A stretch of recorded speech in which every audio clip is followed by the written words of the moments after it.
Despite questions concerning the reliability of Greek scholars and historians like Diodorus Siculus and Herodotus, their work highlights a very important narrative that did exist in ancient times. Whether their words about Africa were true or not, they expose what the common discourse was in ancient times amongst elites, an ancient commentary that influenced later periods. Some of the ancient narratives suggest the belief, or at least the consideration, that Africans were the first people and also that they were among the first civilized. Now the Ethiopians, as historians relate, were the first of all men, and the proofs of this statement, they say, are manifest. For that they did not come into their land as immigrants from abroad, but were natives of it, and so justly bear the name of autochthons, is, they maintain, conceded by practically all men. Furthermore, that those who dwell beneath the noonday sun were, in all likelihood, the first to be generated by the earth, is clear to all, since inasmuch as it was the warmth of the sun which, at the generation of the universe, dried up the earth when it was still wet and impregnated it with life, it is reasonable to suppose that the region which was nearest the sun was the first to bring forth living creatures. I find it fascinating that a Greek scholar came to a similar conclusion as we did concerning the origin of humans, placing them on the African continent. Echoes of this narrative survived into more modern times. One of the most popular Orientalists, known today as the general title Middle Eastern Studies, was a man named Constantine de Volney of the 18th century. Here's what he has to say. We have the strongest reasons to believe that the country neighboring to the tropic Sudan and southern Egypt was the cradle of the sciences, and of consequence that the first learned nation was a nation of blacks, for it is incontrovertible that by the term Ethiopians, the ancients meant to represent a people of black complexion, thick lips, and woolly hair. Despite what our perspective is today, people in ancient times and even some of the earliest observers concluded that humanity's oldest civilizations and people were Africans. The lands to the south of Egypt, generally called Nubia, had 5 important golden ages. The first golden age, which was called Tarseti, some people call that, in translation, the land of the bow. This civilization was older than First Dynasty Egypt by about 200 years. The ancient Egyptians themselves said that they came from the south of Kemet, ancient Egypt, which is further up, higher up the Nile Valley, closer to the source, and they identified the mountains of the moon, which are in modern-day Uganda, as their place of origin.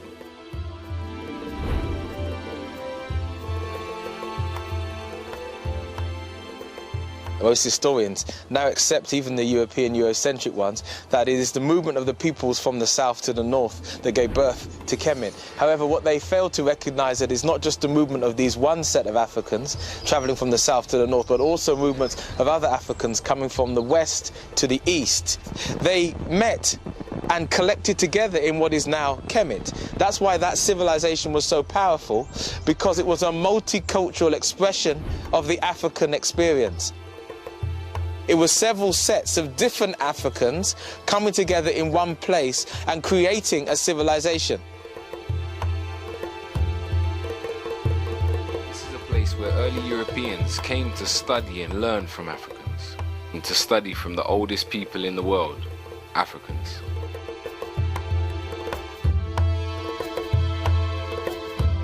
So when you hear recent discussions on who were the black pharaohs, referring in particular to the Nubian pharaohs or the Cushitic pharaohs, those pharaohs they often call black pharaohs in a way to try and distinguish them from the others, but they can't be, because as we said, all the early dynastic and intermediate pharaohs were black.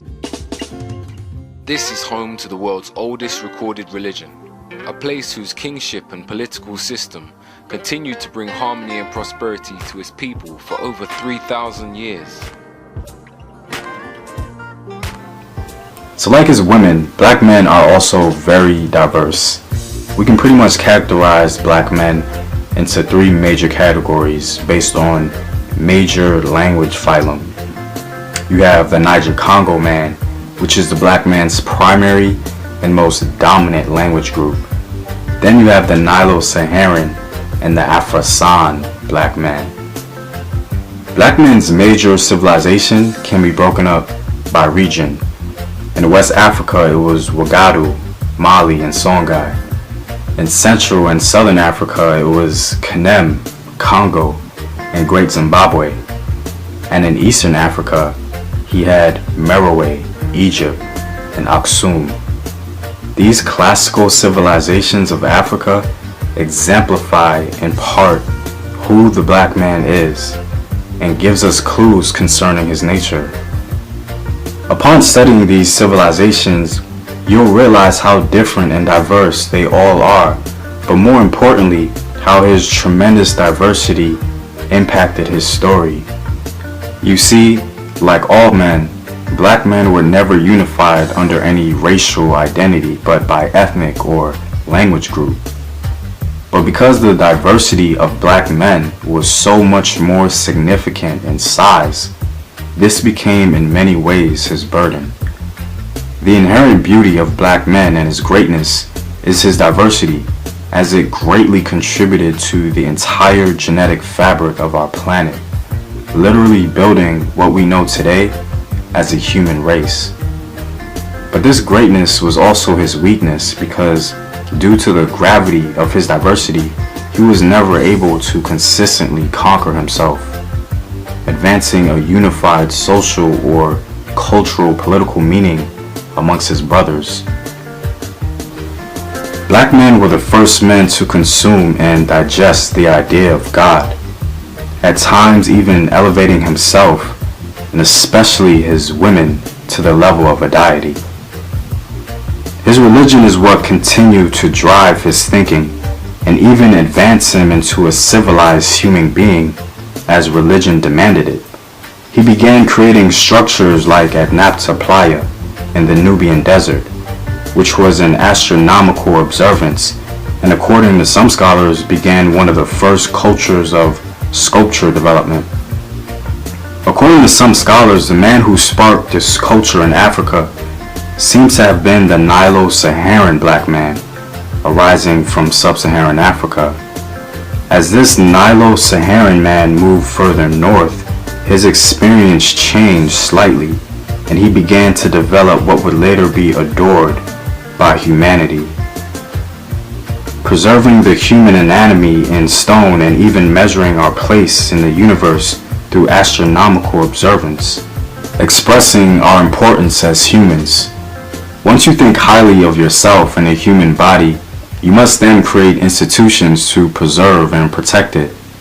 And it was this man that is believed to have founded the first significant civilization in Africa, Ta-Seti. This Nilo-Saharan black man is important to our understanding of the black man's first thought. And once we understand it, we realize he sparked what would later become a religion in African high societies. Now, the Niger-Congo black man seems to have been very different from his brothers. It was the Niger-Congo man that seems to have developed the most significant conquering spirit on the continent.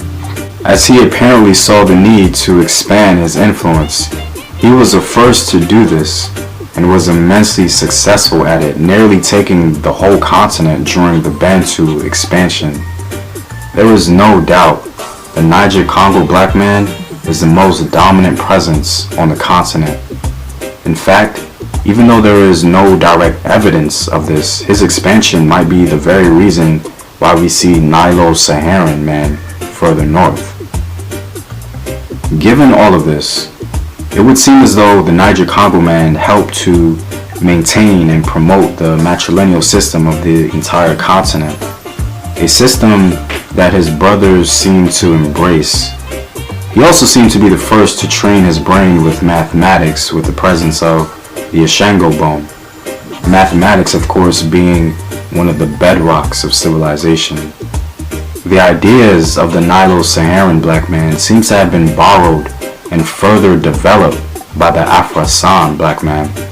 This Afro-San man seems to have been unique, as it was him that popularized the idea that the black man himself was God. He also popularized and improved upon the culture of his brother, the Nilo-Saharan, with writing, culture, and statehood. The Afro-San black man and his geographical proximity to the rest of the world assigned him with being the carrier of African culture and religion, exposing and introducing it to the rest of the world. Historically, it was his civilization that became the most recognizable and relatable to the rest of the world. Despite the vast diversity of all these black men, the Niger-Congo, Nilo-Saharan, and Afro-San black men, there seems to be one characteristic that unifies them, or at least dominates their nature, their core. It stems from a subconscious belief seemingly inherent to all black men, the belief that he is morally superior, or in other words, morally responsible for mankind, as if he'd been assigned by nature itself. The same way the Kushites believed the Egyptian culture ultimately belonged to them, thus making them morally responsible for its corruption. So too does the black man subconsciously believe that he is the first man, creating the first culture and the first civilization. Thus, according to him, he is burdened with supervising the moral compass of mankind. Why? Because in his eyes, nature itself assigned it to him. This belief, ironically, causes a very peculiar disposition amongst black men, which we'll call moral complacency. A disposition in which he very rarely fights against. So how does this moral complacency tangibly play itself out? Well, the Niger-Congo, Nilo-Saharan, and Afro-San never expanded outside the continent with the sole purpose of gaining resources and or wealth. The acquisition of land for black men had very little, if anything at all, to do with his feeling of worth or superiority. So ultimately, what is moral complacency, and how does it fit in with the story of black men?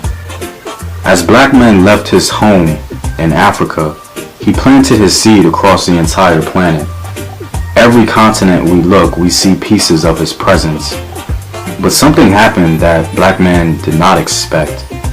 He began to change due to his environment. In many ways, black men was shaping nature around him, and nature was loyal to him. But little did he know that nature was also shaping him. Thus, as time passed, the nature of his genetic, cultural, and spiritual seed began to be very different from what he remembers. This is the origin of his fear. Black men descend from a continent with plenty of land and resources, so there never really seemed to develop a sense of urgency to survive and at times even compete. The key word here being urgency. Like mentioned before, black men were no strangers to diversity and language barriers amongst himself, but unfortunately, because of this, he assumed every foreign man he encountered had a similar nature to his own. One of his ills is his struggle to understand the motives behind other men that seek to destroy him, as he seems to have developed no need to genetically survive, as his genes and his subconscious opinion have been distributed throughout the entire earth long ago. And he also never developed an incessant need to feel superior to others, perhaps to his fault in a cosmic sort of way. In all men, he sees a sort of molecular piece of himself. This phenomenon, which I call moral complacency, seems to be unique to black men. Because of this, black men, especially today, largely succeed only as an individual. His greatness is seldom used to advance his own nation. Why? Mostly internal, but also some external factors apply, but ultimately because on a primordial level, he believes the world is his nation, as it originally belonged to him. His moral superiority has usually harmed him. That is his blessing and his curse, and though it provides him at times with cognitive dissonance, oddly enough, that is the only way he learned to be human. In essence, the only way he truly understands being human, and he feels burdened to teach mankind how to be like what he remembers, what he understands as human. The black man's greatest fear, no matter how irrational, is not that he will be annihilated, because to him that is simply impossible. The black man's greatest fear is coming to terms with the idea that the earth no longer belongs to him, that the earth abandoned its original creation, that he will not be the source of the earth's future evolution, that he will not be the source and the origin of humanity's next phase, that his idea of human is not what nature assigned it to be. This is why he remains morally complacent even when faced with the destruction of his own nation, because his moral complacency allows him to infiltrate himself in other nations, being the driver of its culture, becoming the ghostwriter for the social, cultural evolution of our planet. This is why he has no issue being successful as an individual in a society he did not create, because in his primal opinion, the earth will continue to belong to him, and he can continue to define what a human is. You see, back then, as he planted his seed across the planet in the beginning, he only saw himself and one version of humanity, but of course this has changed. This is not the humanity he has come to know and understand. Thus, in his moral superiority, he will do anything to remain the driver of what he feels humanity is, cultivating its culture and its worldview, even at the expense of his own nation. However, the question is his commitment to moral complacency worth it? In other words, are his fears of an unfamiliar humanity worth his nation? This is a question that black men are beginning to ask himself right now in the 21st century. What is the value of my moral superiority, and will nature continue to honor it? And when we, as black men, finally answer this question, whatever the answer may be, it will greatly determine the social, political, and spiritual tone for the entire planet for the next 500 years. Why? Well, because black men have always been the spark of humanity's cultural and spiritual significance. He founded the first human moral codes. Let's really think about the subconscious of black men. Who was the first celebrated and well-known black man in African history? His name was Asar. And what did Asar concern himself with in life? The first thing that Asar did was teach others how to be human, how to be morally upright, and how to build civilization. This was the first championed image of a man that black men developed for himself. The first thought of black men, his first celebrated figure in his mind, advanced characteristics of teaching men how to be human, teaching them a morally proper worldview. And what happened to Asar? He was killed and dismembered, and later his wife brought his pieces together and wrapped it up in the first ever mummification process. For the black man, mummification exemplifies the importance of the human body, but more importantly, what the human body means and represents. The first man was morally upright, teaching the world the idea of what a man is and what a human is, and it was him who was the first to be mummified or preserved. To the black man, preserving this ideal man or ideal human is of utmost importance to him. Even though black men have been dehumanized and despised by all groups of non-Africans, ironically, he alone invented the human institutions that became the only thing separating man from beast. Art, culture, and civilization. This tradition is continued amongst his sons. Non-Africans continue to obsess and absorb and even mimic the black man's art and culture, but despise its creator. But strangely enough, that's not even the black man's burden. The black man's burden is not that he is oppressed and forgotten. His burden is being the moral, cultural, and spiritual compass of the human spirit.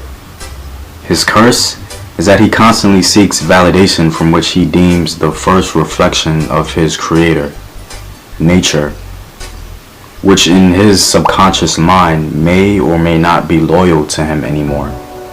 Despite his extraordinary resilience to the most gruesome act in human history, his survival and his patience with humanity is unrivaled.